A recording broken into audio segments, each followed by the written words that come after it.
Boa noite, irmãos.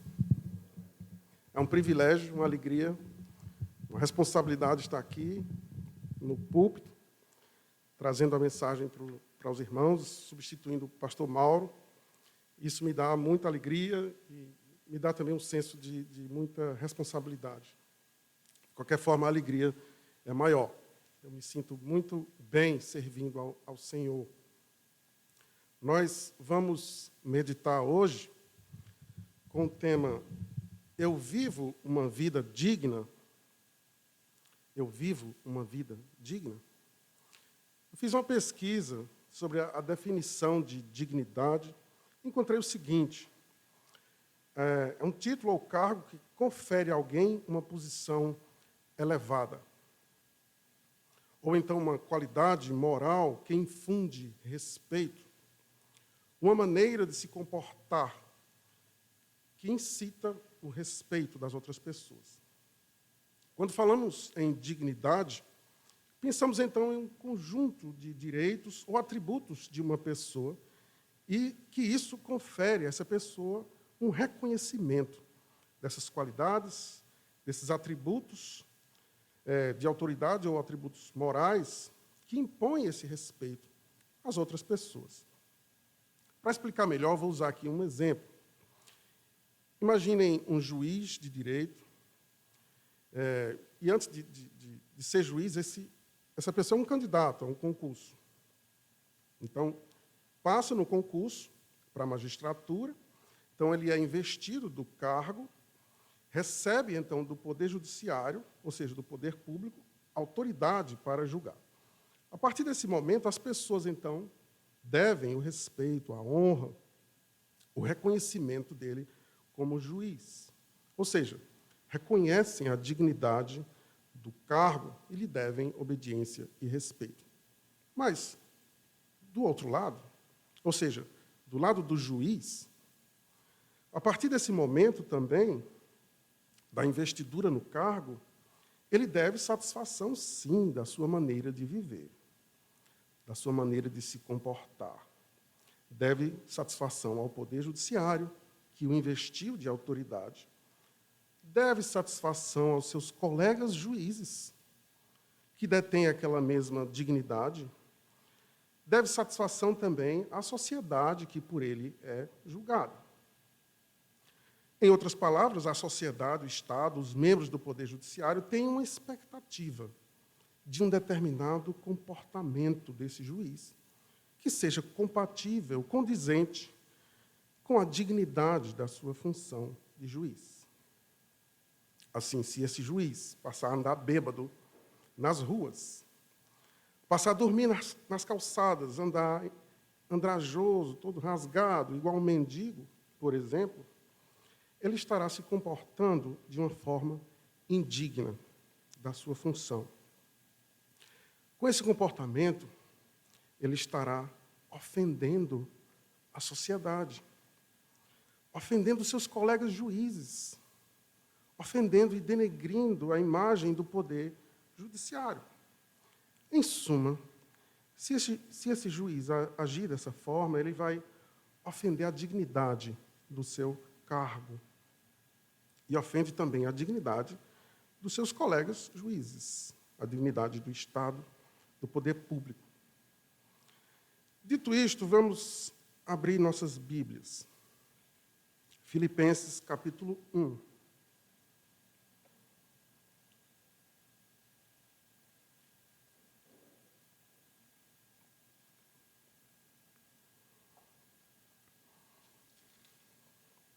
Filipenses, capítulo 1. Vamos ler do versículo 27 a 30.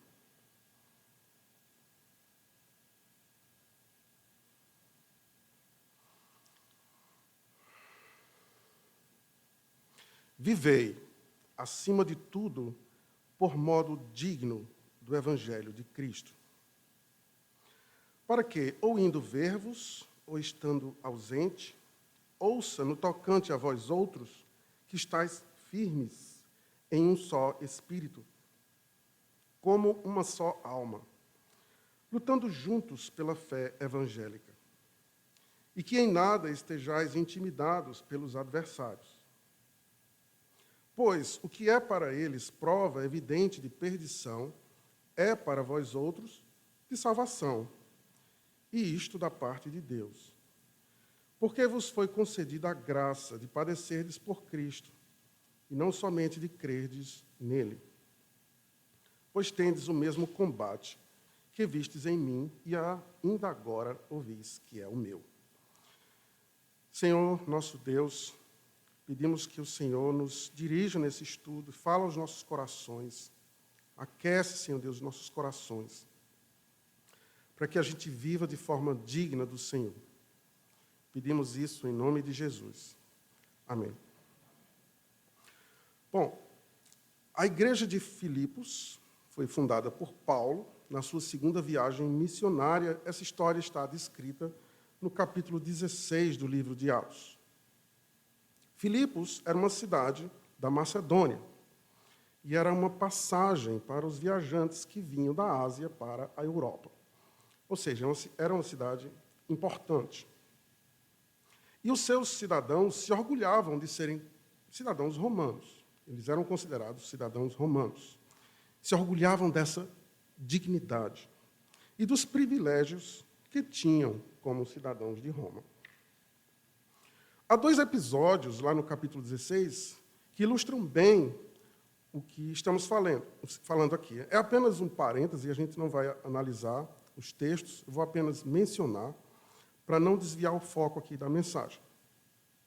O primeiro episódio está lá nos versículos 20 e 21 do capítulo 16 de Atos, quando Paulo e Silas são levados para os pretores, porque Paulo havia curado uma escrava que era possessa de um espírito adivinhador.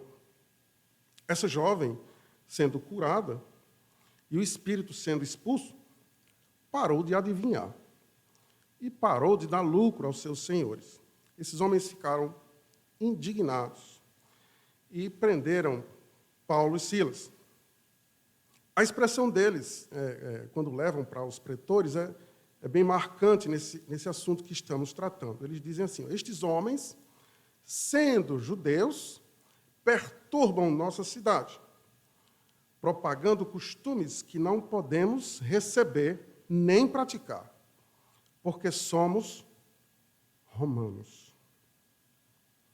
O segundo episódio, no capítulo 16 de Atos, está lá nos versículos 36 e 37, quando Paulo e Silas são açoitados, são presos, meia-noite eles oram, e a prisão se treme num terremoto, as cadeias se abrem, o carcereiro ali pensa em tirar a vida, mas Paulo prega para ele se converte. Tem todo aquele acontecimento ali naquela noite. No dia seguinte, os pretores mandam soltar Paulo e Silas. Aí Paulo, não é assim não. Nos açoitam publicamente, mandam nos prender sem ter havido um processo formal contra nós. Não é assim não. Venham eles aqui pessoalmente e nos ponham em liberdade, porque somos romanos. Paulo aqui invocando essa dignidade da cidadania romana. Claro que Paulo aqui não exalta essa dignidade, né? Se ele fosse de fato exaltar essa dignidade, ele teria dito antes de ser açoitado: não me açoite não, eu sou cidadão romano. E todo mundo ia, realmente não pode se açoitar um cidadão romano sem um processo formal, e todos saberiam disso. Então, Paulo fala isso depois. O que eu quero chamar a atenção é que aquelas pessoas consideravam, em grande medida, esta dignidade da cidadania romana. Paulo, nesse texto, nos apresenta outro tipo de dignidade. Em Filipenses, capítulo 1, 27. Vivei de modo digno do Evangelho. Digno, no original, um advérbio axios, de maneira digna ou com valor. Tem até algumas palavras em português que tem essa expressão axiológico, estudo de valores. E Paulo usa uma expressão assim em geral: acima de tudo, vivei de modo digno do Evangelho. Expressão geral porque, claro, todos nós temos circunstâncias diversas, todos temos nossas responsabilidades, nossos problemas, nossas famílias.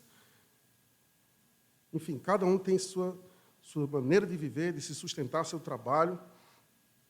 Mas o que Paulo quer dizer, acima dessas coisas todas, tem algo maior, tem uma forma de viver digna do Evangelho, uma forma de viver que deve suplantar essas outras condições todas.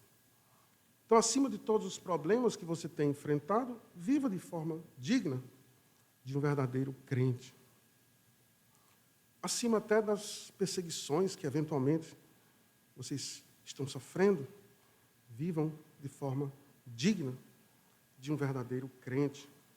Acima de toda a responsabilidade, toda a falta de tempo, todas as coisas que estão a seu encargo, dê um jeito, mas viva de maneira digna de um verdadeiro crente.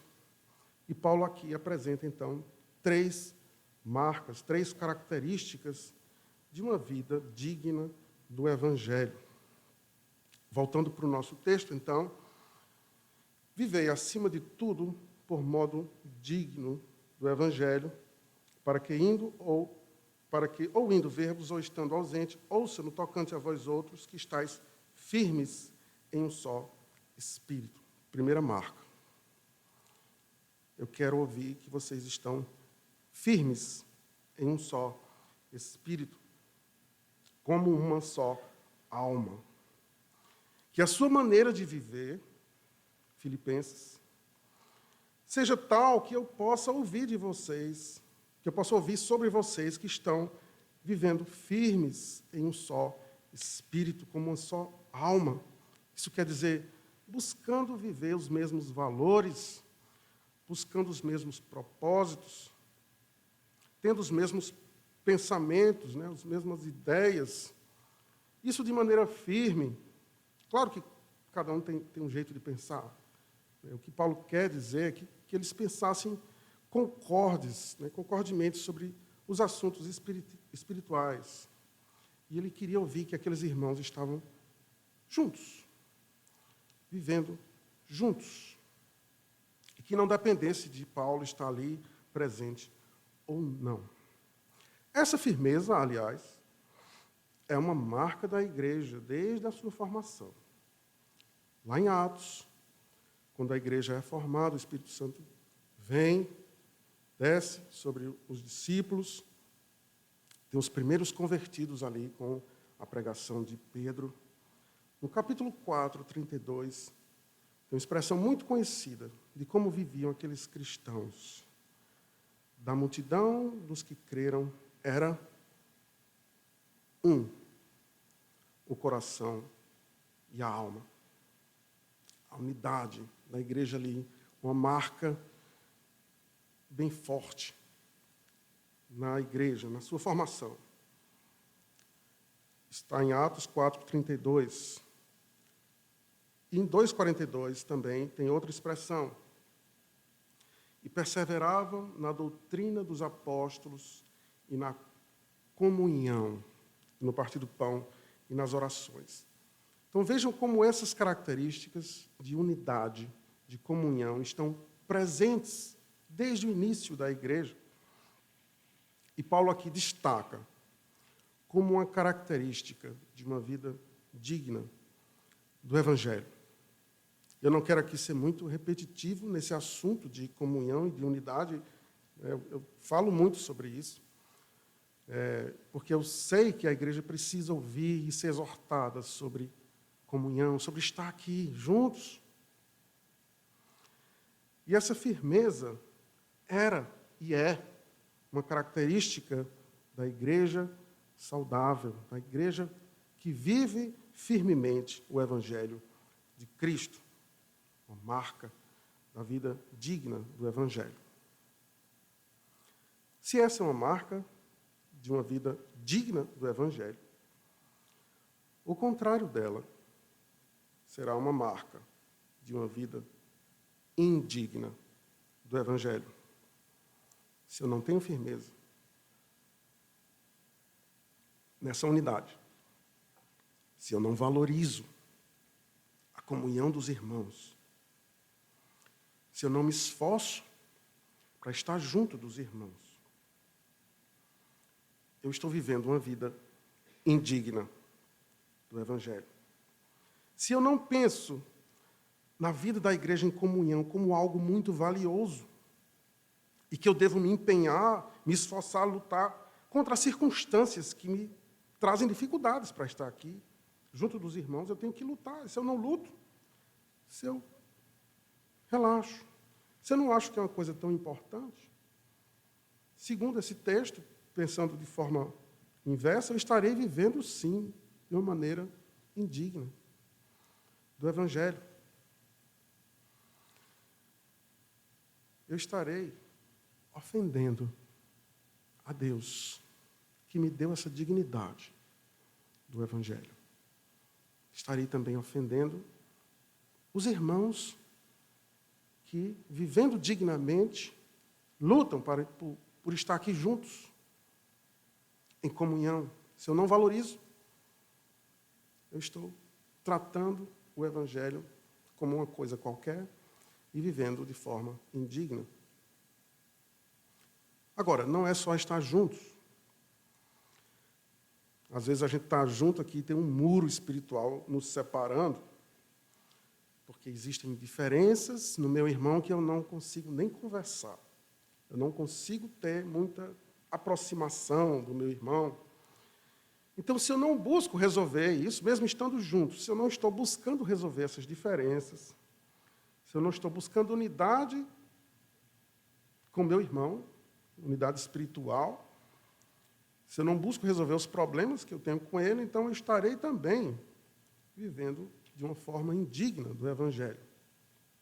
Se eu me afasto dos irmãos que pensam diferente de mim, se eu não quero nem me dispor a tratar essas diferenças, eu estarei, sim, vivendo uma vida indigna do Evangelho de Cristo. Estar firmes em um só espírito, como uma só alma, isso dá trabalho, exige certos sacrifícios, exige negar a mim mesmo, de vez em quando. Negar nossos interesses para acolher o outro, para considerar o nosso irmão. Na mesma carta de Filipenses, um pouquinho adiante, capítulo 2, 3 e 4, diz: nada façais por partidarismo ou vanglória, mas por humildade, considerando cada um os outros superiores a si mesmo. Não tenha cada um em vista o que é propriamente seu, senão cada qual o que é dos outros. Ou seja, considerar o irmão para que haja essa unidade. Não buscar isso, não viver assim, é tratar o Evangelho de forma com desprezo, vivendo uma vida indigna do Evangelho de Cristo. Segunda marca, voltando para o nosso texto. Que estáis firmes em um só espírito, como uma só alma, lutando juntos pela fé evangélica. A palavra usada, então, é luta. No grego, sunatel. O sunatel, de onde vem a palavra atleo, é sunatleo. E vem a palavra atleo, que forma a nossa palavra atleta. O que eu quero dizer com isso é que exige um exercício, é uma luta que está trazendo uma ideia de constância, de treinamento, de esforço, de empenho, de coragem, de iniciativa. Tudo isso empregado aqui na defesa do Evangelho, da fé evangélica. Quando pensamos nessa fé, não podemos, obviamente, enxergar apenas a minha segurança espiritual, a minha salvação, apenas no ensino da boa doutrina, que é essencial, nós sabemos disso, mas não para por aí. Não é apenas no serviço do culto, que é necessário, é essencial, mas não deve parar aí. Também eu não devo pensar nessa luta como aqueles conflitos internos que eu preciso resolver, aquelas dúvidas que eu preciso sanar. Claro que isso é necessário, que eu preciso sanar minhas dúvidas e minhas inseguranças com relação ao Evangelho, mas eu não posso parar aí.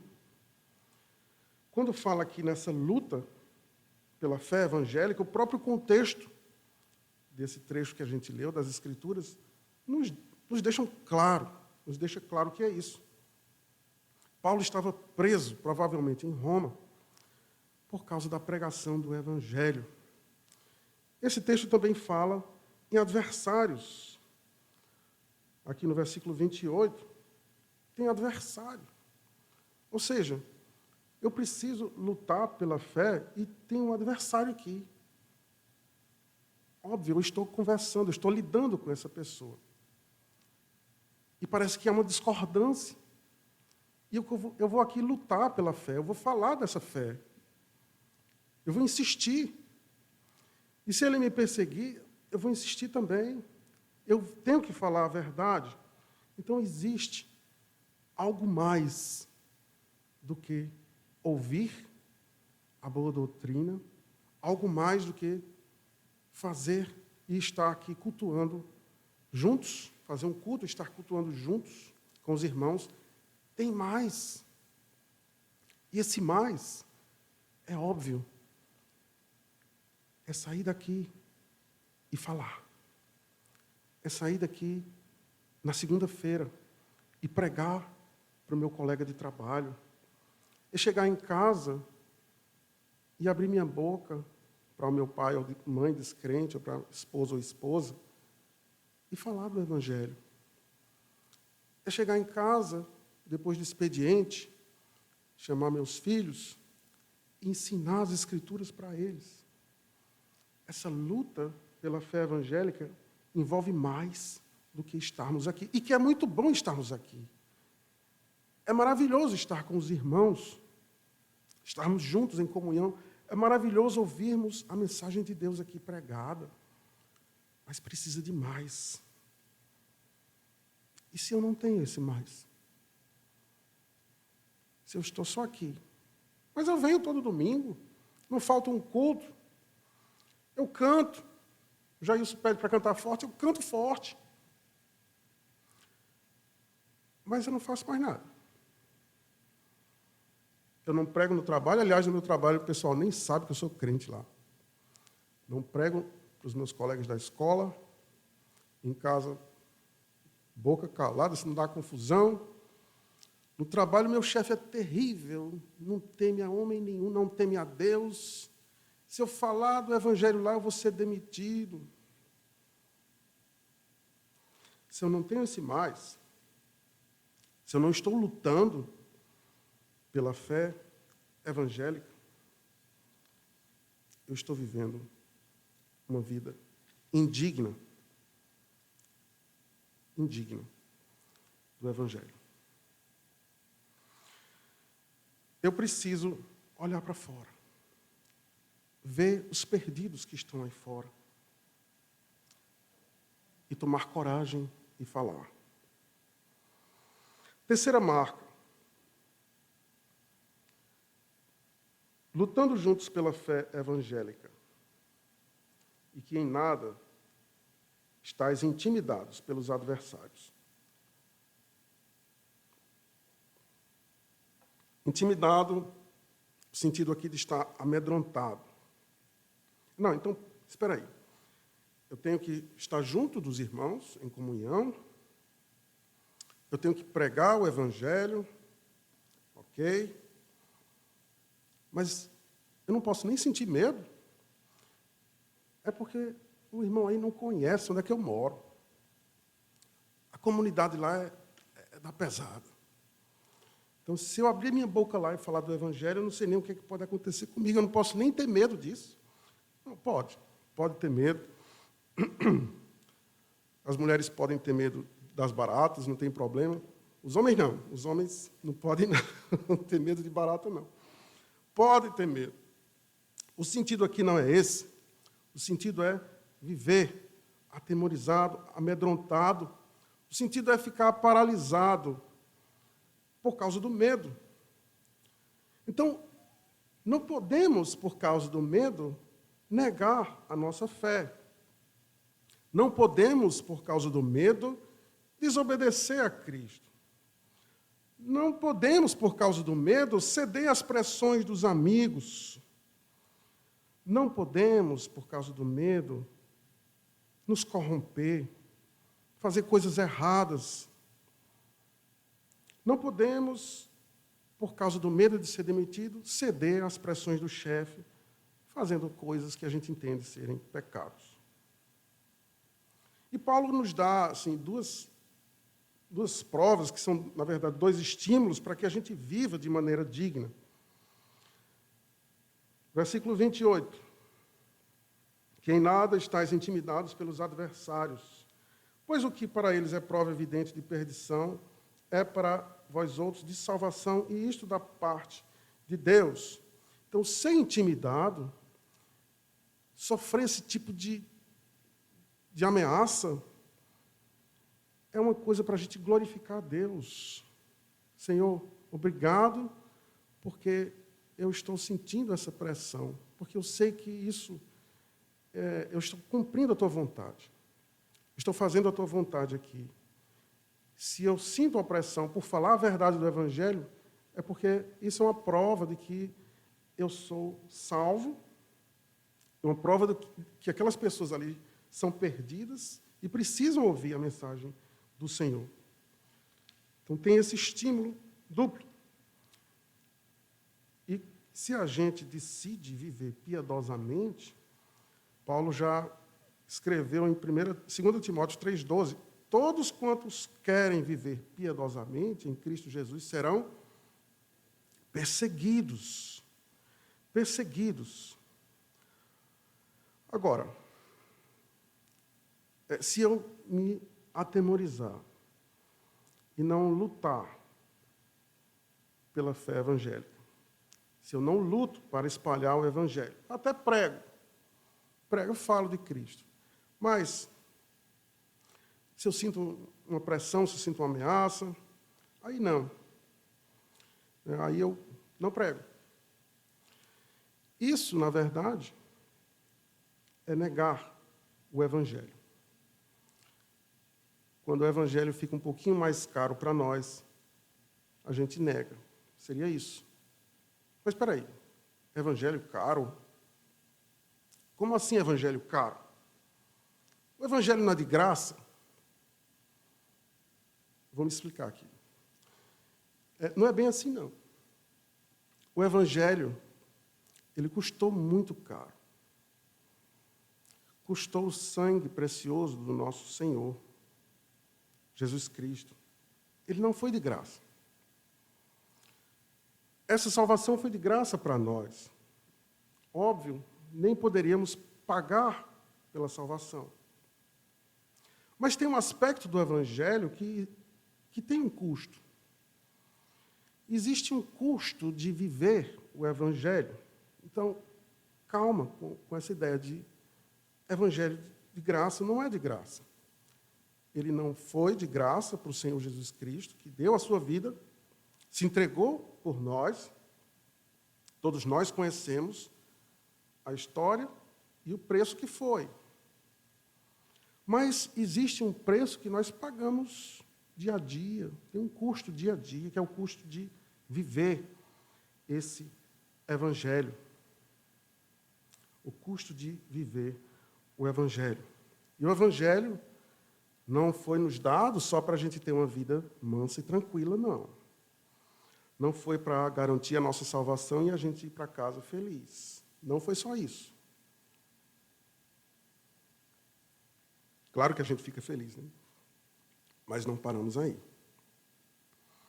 Então, se eu estou em comunhão, se eu estou pregando o Evangelho, mas se eu recuo quando sou intimidado, se eu recuo quando é para falar para a minha família. Se eu recuo quando é para falar para o meu chefe. Se eu recuo quando é para falar para os meus filhos. Se eu recuo quando é para falar para os meus vizinhos. O que eu estou fazendo? Estou vivendo de forma indigna do Evangelho. Mas o meu medo é real. Como é que eu devo agir? Eu realmente tenho medo. É simples. Vá com medo. Faça com medo, mas faça. Vá se tremendo lá para o seu chefe, gaguejando, mas fale. Vá tremendo e gaguejando lá na sua comunidade, fale para quem você precisa falar. Vá sem encontrar as palavras, mas fale para o seu pai, para a sua esposa. Precisamos falar, irmãos, precisamos enfrentar essa timidez, esse medo. Se a gente vive com ele, estamos vivendo de forma indigna do Evangelho. As 3 marcas, então, revisando: firmes em um só espírito, como uma só alma, lutando juntos pela fé evangélica e em nada intimidados pelos adversários. Eu estou convencido de que, se realmente a gente ama o Evangelho de Cristo, se realmente a gente reconhece o seu valor, reconhece o tamanho da nossa perdição e da nossa salvação, reconhece que foi preciso o Filho de Deus morrer para que eu fosse resgatar, se a gente reconhece isso de fato, isso não seria um problema. Viver de forma digna do Evangelho. Se realmente a gente amasse os perdidos, amasse ver um perdido aceitando o Evangelho e se entregando a Cristo, não seria um problema. Mas é porque, quando tem um clássico do futebol aí, sobe aquele fogo. Quando a gente consegue organizar aquela viagem dos sonhos, aí brilha os nossos olhos. Ou quando eu consigo fazer aquele negócio do ano, aquilo ali me enche de ânimo. Nada errado com essas coisas. Pode continuar torcendo para o seu Icasa de Juazeiro, não tem problema. Pode continuar viajando também, não tem problema. E fazendo negócio, não tem problema nenhum com isso. O problema é quando isso causa aquela euforia, e quando a gente fala do Evangelho, aquela canseira. Esse é o problema, irmãos. E pode ter certeza que isso gera mais do que ciúmes em Deus. Isso gera uma vida indigna da minha parte, que ofende a Deus, ofende aos irmãos que procuram viver aqui de forma digna, lutando pela fé, se sacrificando, testemunhando, se gastando aqui no reino de Deus. Não precisamos fazer muito, a gente só precisa fazer o que está no nosso alcance. Só precisamos ver o que está ao redor. O que é que nós podemos fazer? E arregaçar as mangas. E fazer. Precisamos sonhar um pouquinho mais. Eu me lembro que o pastor Mauro sempre fala, de vez em quando ele fala sobre os estudos bíblicos nos lares e como seria uma estratégia maravilhosa para alcançar as pessoas que vivem ao nosso redor.